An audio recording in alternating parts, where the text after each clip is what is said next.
आदाब, इस्तकबाल है। मैं हूं आपके साथ अबू हुरैरा। जम्मू कश्मीर के साबिक वज़ीर आला और नेशनल कॉन्फ्रेंस के सरपरस्त आला डॉक्टर फारूक अब्दुल्ला को हिंदुस्तान में डर सता रहा है। यह बयान खुद डॉक्टर फारूक अब्दुल्ला ने दिया है। राजस्थान में एक प्रोग्राम में फारूक अब्दुल्ला ने कहा कि मुल्क में जिस तेजी से हालात बदल रहे हैं, मुसलमानों पर हमले हो रहे हैं, मजहबी मकामात और खासकर मस्जिदों को तोड़ा जा रहा है, ऐसे हालात में अब यहां डर लगने लगा है। उन्होंने कहा कि हिंदू मुस्लिम के बीच बढ़ती खाई को पाटने के लिए भारत पाकिस्तान के दरमियान बेहतर रिश्ते जरूरी है। फारूक अब्दुल्ला ने कहा कि जब चीन से बात हो सकती है तो फिर पाकिस्तान से क्यों नहीं। सवाल यह उठता है कि क्या डॉक्टर फारूक अब्दुल्ला का डर जायज है? क्या पाकिस्तान से बात करने से हिंदुस्तान के हालात पर जो असरात हैं वो मुरतब होंगे, या ये कहा जाए कि हालात बेहतर हो सकते हैं? आज इसी को हम समझने की कोशिश करेंगे कि आखिर डॉक्टर फारूक अब्दुल्ला का ये डर कितना जायज है, या वो हिंदुस्तान में आखिर क्यों डर रहे हैं। इसी पर हम बात करेंगे। बहुत खास मेहमान मेरे साथ जुड़े हुए हैं। बहुत जल्दी अपने मेहमानों का आपसे तारुफ करा देता हूं। मेरे साथ डॉक्टर रतन लाल गुप्ता जी मेरे साथ जुड़े हुए हैं, जो कि जम्मू प्रोविंशियल प्रेसिडेंट हैं J&K नेशनल कॉन्फ्रेंस के। डॉक्टर रतन लाल गुप्ता जी, सर आपका बहुत इस्तकबाल है न्यूज़ 18 उर्दू में। मेरे साथ सलमान निजामी साहब, जो कि कांग्रेस के लीडर हैं और अक्सर जम्मू कश्मीर के इश्यूज पर हमारे साथ जुड़ते हैं। सलमान निजामी साहब, आपका भी बहुत इस्तकबाल है न्यूज़ 18 उर्दू में, और कुछ देर में बीजेपी के तर्जुमान भी हमारे साथ इस डिबेट का हिस्सा होंगे। मैं डॉक्टर रतन लाल गुप्ता जी आपसे ही शुरुआत करना चाहूंगा। बहुत करीबी हैं डॉक्टर फारूक अब्दुल्ला साहब आपकी और नेशनल कॉन्फ्रेंस, और इसके अलावा जम्मू कश्मीर की सियासत पर बड़ी करीबी निगाह आपकी है। सर, सवाल ये उठता है, जो बात डॉक्टर फारूक अब्दुल्ला साहब कह रहे हैं कि अब उन्हें हिंदुस्तान में डर लगने लगा है, आखिर ये कैसा डर है? किस बात का डर है? देखिए, माफ करेंगे मुझे, मैं डॉक्टर नहीं एडवोकेट हूं सर जी। रतनलाल गुप्ता एडवोकेट जी जी।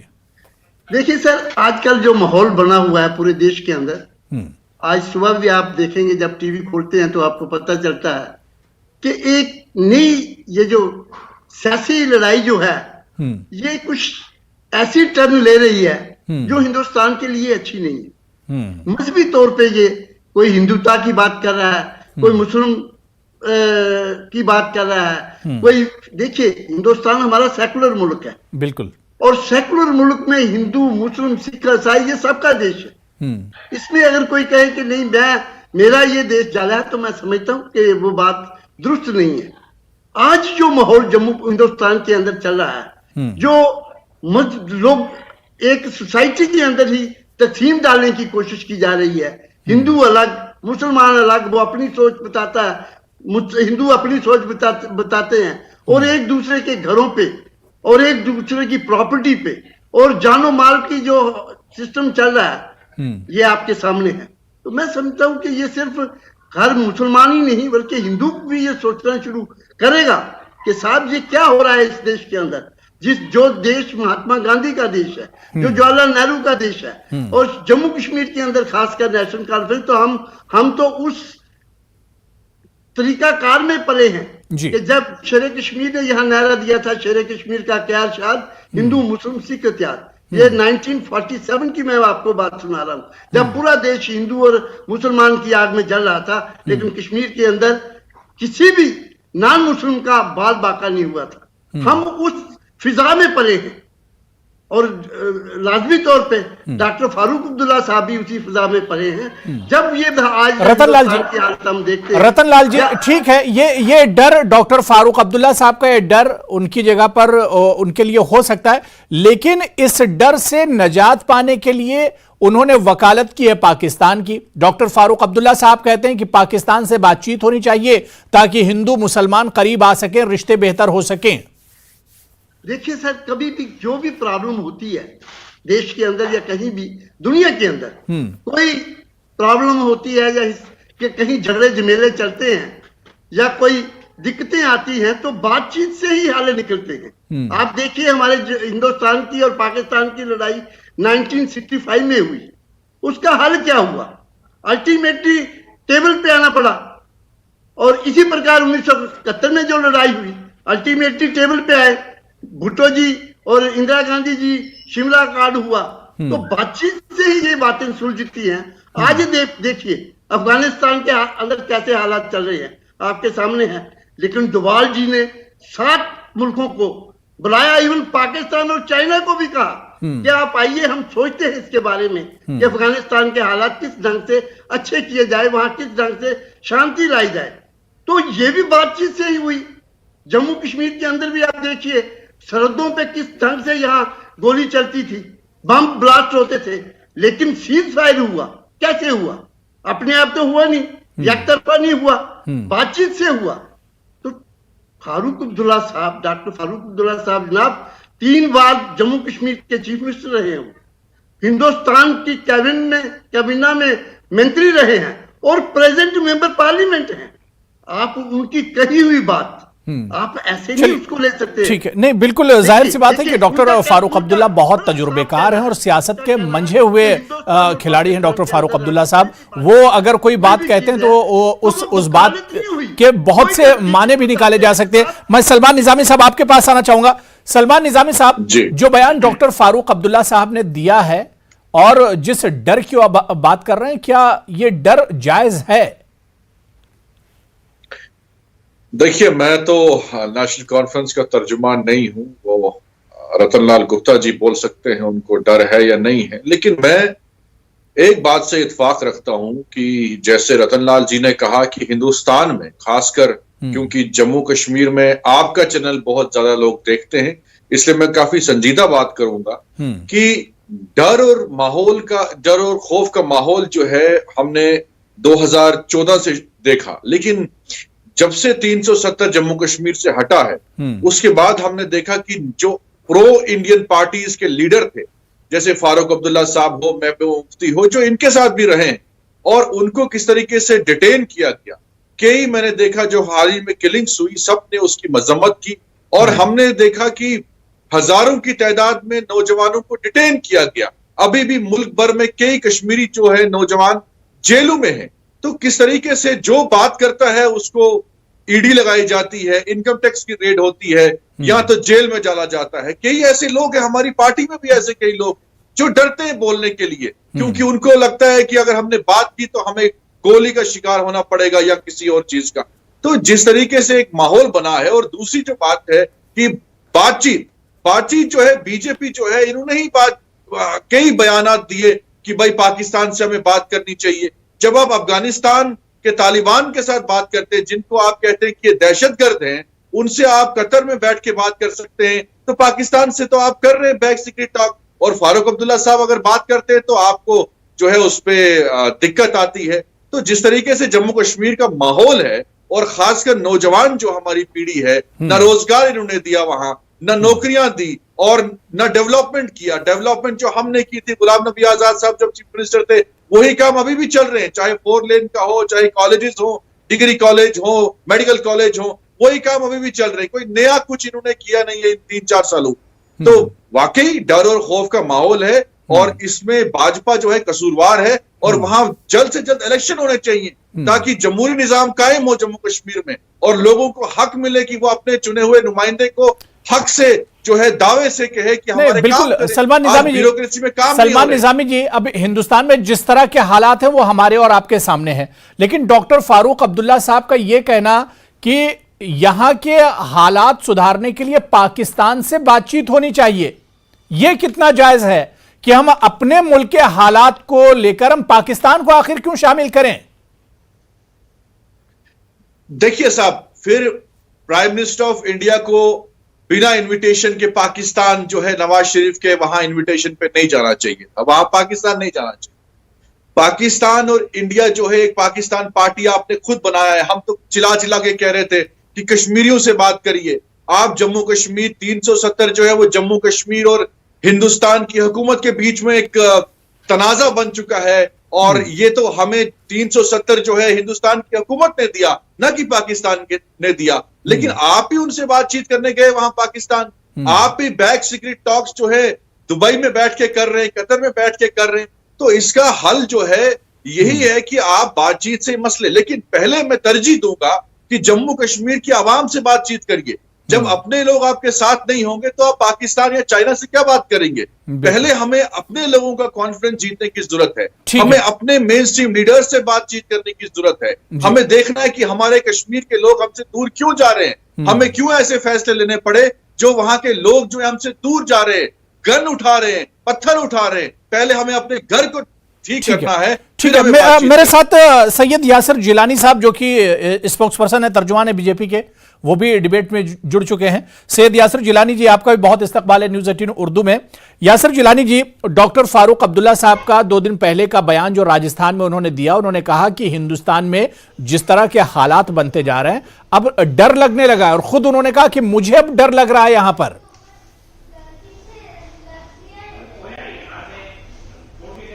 अबू हुरैरा साहब, फारूक अब्दुल्ला को आप भी जानते हैं, फारूक अब्दुल्ला को मैं भी जानता हूं।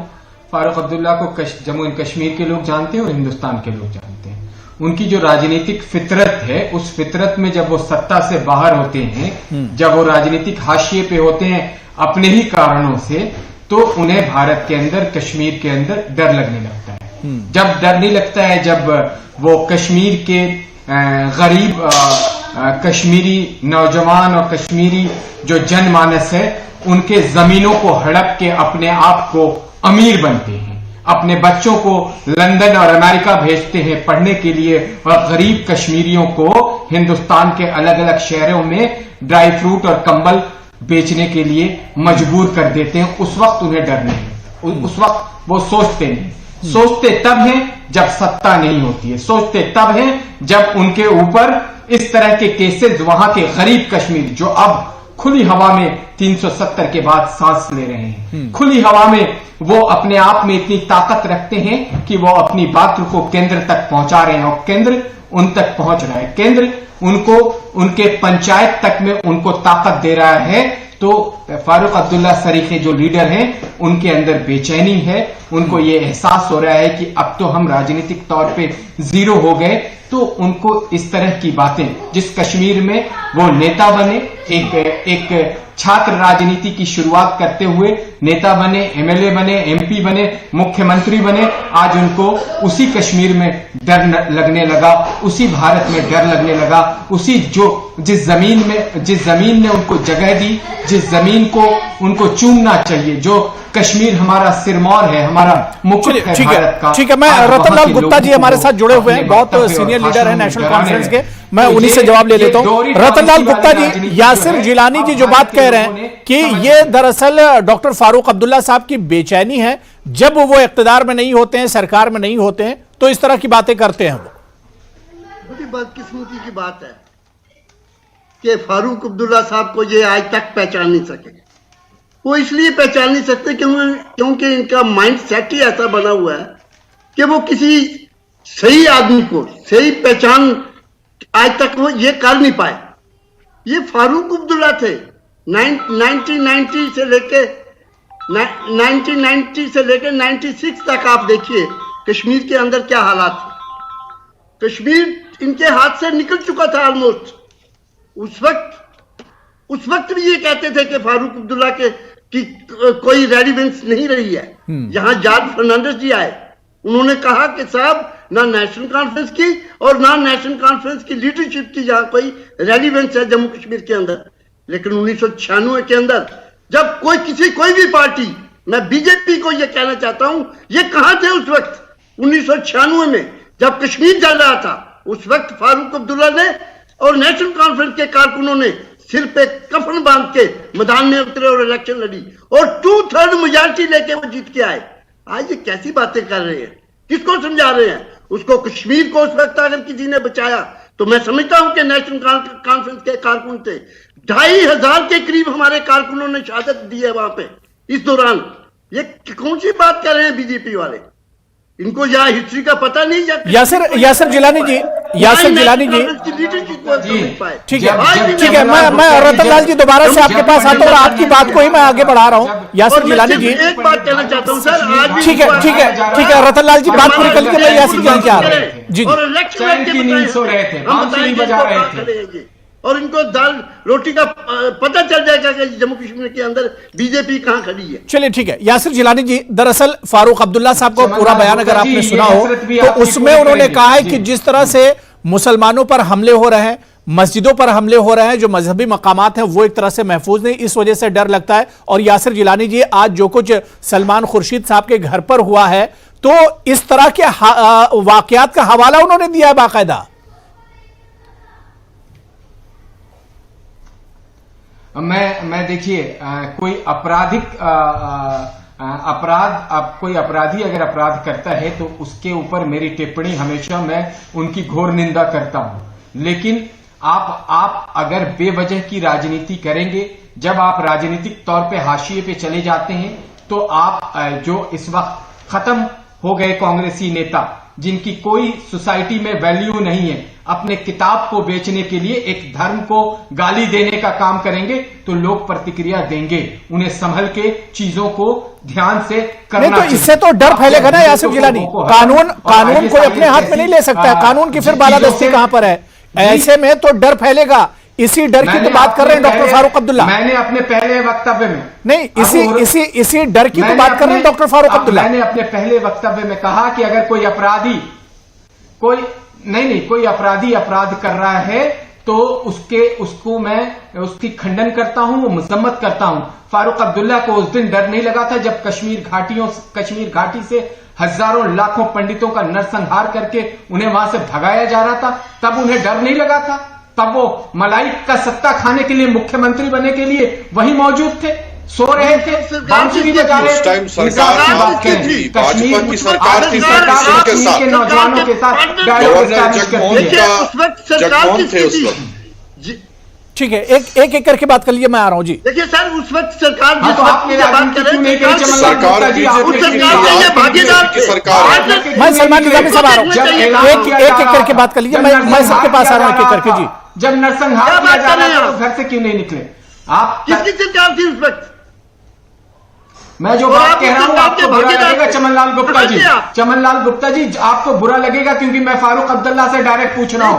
मैं गरीब कश्मीरियों के दर्द को मैं समझता हूं, जो रतनलाल गुप्ता ड्राई फ्रूट और कंबल बेच रहा है, और फारूक अब्दुल्ला और उनकी फैमिली हजारों एकड़ की जमीन से महल बना के कश्मीर में रह रही है। आपको शर्म आनी चाहिए, आपको शर्म आनी चाहिए कि अगर आप फारूक अब्दुल्ला को सपोर्ट करते हैं। मैं बात जो कह रहा हूं सही कह रहा हूं, मैं सही कह रहा हूं। हजारों एकड़ की जमीन में महल बना के फारूक आपको देखना चाहिए था। गरीब कश्मीरियों से पूछिए, जो गरीब कश्मीरियों से पीछे जो हिंदुस्तान के हर शहर में घूम के बेच रहा है, अपनी जीविका चला रहा है, वो आज आपसे सवाल कर रहा है। चमनलाल गुप्ता जी, सवाल तो आपसे मैं कर रहा हूं, पानी को मत रतनलाल गुप्ता जी, रतनलाल जी सपोर्ट कर रहे थे, आप उसमें भागीदार। मैंने अपनी बात रख दी। आप तो नेता थे, आप तो रोक सकते थे, आप तो वहां के सरकार आपकी और नेता हम, आप तो रोक सकते थे। आप कहां थे? आपने अपराध किया है, कहां थी? आपके अपराध को कभी भी लोग माफ नहीं करेंगे। जम्मू कश्मीर के अंदर और सेंट्रल ने जो अपराध किया है मुफ्ती साहब उस वक्त होम मिनिस्टर थे। चलिए ठीक है, बात हो गई। रतनलाल जी बात हो गई, यासिर जिलानी बात हो गई। मैं सलमान निजामी आपके पास आ रहा हूं। सलमान निजामी जी, ठीक है, नहीं मैंने दोनों लोगों को टाइम दे दिया। अब सुन लीजिए, सलमान निजामी जी बहुत देर से वेट कर रहे हैं। सलमान निजामी जी, जिस डर की बात डॉक्टर फारूक अब्दुल्ला कर रहे हैं उसकी एक मिसाल नैनीताल में देखने को मिली, जहां सलमान खुर्शीद जी के घर पर हमला हुआ, उनके घर में आग लगाई गई। तो इसी डर की तो बात कर रहे हैं, मुल्क में जिस तरह के हालात बनते जा रहे हैं। जी बिल्कुल अबू हुरैरा साहब, मैं पहले यासिर जिलानी साहब जो हैं, बार बार ये एक झूठ फैलाया जाता है कि पिछली सरकारों ने लूट मार की, जमीनें हड़पी, रोशनी एक्सप्रेस स्कैम हुआ। जब इनके ही लोग को मैंने सबसे पहले एक्सपोज किया था आपके चैनल पे, आपको मालूम है, कविंदर गुप्ता जी बैठे थे पैनल पे, तो मैंने उनको कहा था कि आप ही मुलविस है इसमें, और उसके बाद कोई डिबेट नहीं हुआ। ये जम्मू कश्मीर के डिप्टी सीएम रहे हैं डॉक्टर निर्मल सिंह, जेडीए की जमीन हड़पी है इन्होंने, उस पर घर बनाया है, और आर्मी की जमीन, आर्मी जिस देशभक्ति की बात ये करते हैं, आर्मी की, और इनको नोटिस किया है कि इसको डिमोलिश करेंगे बिल्डिंग को। ये डिप्टी सीएम भाजपा के थे, पीडीपी और बीजेपी की सरकार में रहे हैं, तो हड़पी जमीन किसने? ये सबूत है हमारे पास। इनके पास कोई सबूत नहीं है जो ये क्लेम करे कि भाई उन्होंने जमीनें हड़पी, पीडीपी, कांग्रेस, एनसी। हमारे पास सबूत है, जेडीए का नोटिस किया है डिप्टी सीएम निर्मल सिंह को कि आपने जमीन हड़पी है आर्मी की और घर आपका तोड़ा जाएगा। तो किसने लूट मार की? आपको जो है कुर्सी मिली, आपने लूटना शुरू कर दिया। आपने क्या काम किया जम्मू कश्मीर में 3-4 सालों में? कुछ नहीं किया। आपने कहा मिलिटेंसी खत्म हो जाएगी। हर रोज हम सुनते हैं कि हर एक हमारे जो सैनिक भाई हैं शहीद होते हैं। आज तो सिविलियन, चाहे हिंदू हो, मुसलमान हो, सिख हो, ईसाई हो, सब मारे जा रहे हैं वहां कश्मीर में। कोई मिलिटेंसी जो है खत्म नहीं हुई। आपने जम्मू कश्मीर के हालात जो है खत्म कर दिए। जो सलमान खुर्शीद साहब की बात पे आऊंगा मैं, जी उन्होंने कहा, लेकिन आज आपने क्या किया? वायलेंस किया, घर पे आग लगा दी। यही तो वो बात कर रहे हैं। यही तो आपने गुंडा राज पूरे देश में लागू कर दिया है, कश्मीर से कन्याकुमारी तक। डर का माहौल है। कोई आपके खिलाफ बात Yasir Jilani last comment, Yasir Jilani last comment. पहले का किसी अपराधी ने अगर कोई अपराध किया है, मैं मजम्मत करता हूं, पुलिस कार्रवाई करेगी। मैं बिल्कुल उस अपराध के साथ नहीं खड़ा हूं, लेकिन आप कश्मीर के अवाम के साथ इंसाफ आप लोगों ने नहीं किया। आज कश्मीर के अवाम के साथ आपने लूटने का काम किया। ये सबूत है मेरे पास। तो केंद्र की सरकार कर रही है, वजीर आजम कर रहे हैं, गृह मंत्री कर रहे हैं, राज्यपाल कर रहे हैं। ये सच्चाई है, ये सच्चाई है। और लूट किसने किया है? रतनलाल गुप्ता जी, आप सर कुछ कहना चाह रहे हैं? मेरे पास 30 सेकंड, ठीक है। रतनलाल जी, आंकड़े के साथ बैठता हूँ, रिसेंटली एक लोगों के नाम है, एमएलसी जो है, मैं लेके बैठा हूँ, बीजेपी के एक्स-एमएलसी ने प्रेस किसी का नाम कॉन्फ्रेंस नहीं किया दिखाइए कि जम्मू जिसने कश्मीर जमीन के लूटी। अंदर बीजेपी इस वक्त, उसने एलिगेशन लगाए हैं अपनी हाईकमान पे कि दोनों हाथों से लूट रहे हैं वो। ये मैं अपनी बात नहीं कर रहा, बीजेपी के एक्स लेजिस्लेटर ने यहाँ प्रेस कॉन्फ्रेंस में ये एलिगेशन लगाया है कि बीजेपी के लोग लूट रहे हैं। और कांग्रेस का है ये लूट, ये इनकी हालत है। ये लूट की हमें जो बात सुना रहे हैं, मैं इनकी बात कर रहा हूँ। आप लोगों के हैं, किस तरह निर्मल सिंह जी का इन्होंने दिया हवाला। भाई साहब जो यहाँ बैठे हुए हैं हमारे साथ, इसका कॉन्ट्रैक्ट आपके पास है, आप बताइए, पब्लिक नहीं समझेगी। चलिए ठीक है, देखिए ठीक है। डॉक्टर फारूक अब्दुल्ला का देखिए, ये तमाम सियासी बातें, ये सब सियासी बातें हैं, लेकिन सवाल ये उठता है कि डॉक्टर फारूक अब्दुल्ला ने जिस बात पर तशवीश जाहिर की है, उस बात में कितना दम है? क्या वाकई में इस तरह के हालात बनते जा रहे हैं कि अब डॉक्टर फारूक अब्दुल्ला जैसे इतने मंझे हुए लीडर भी डर महसूस करने लगे?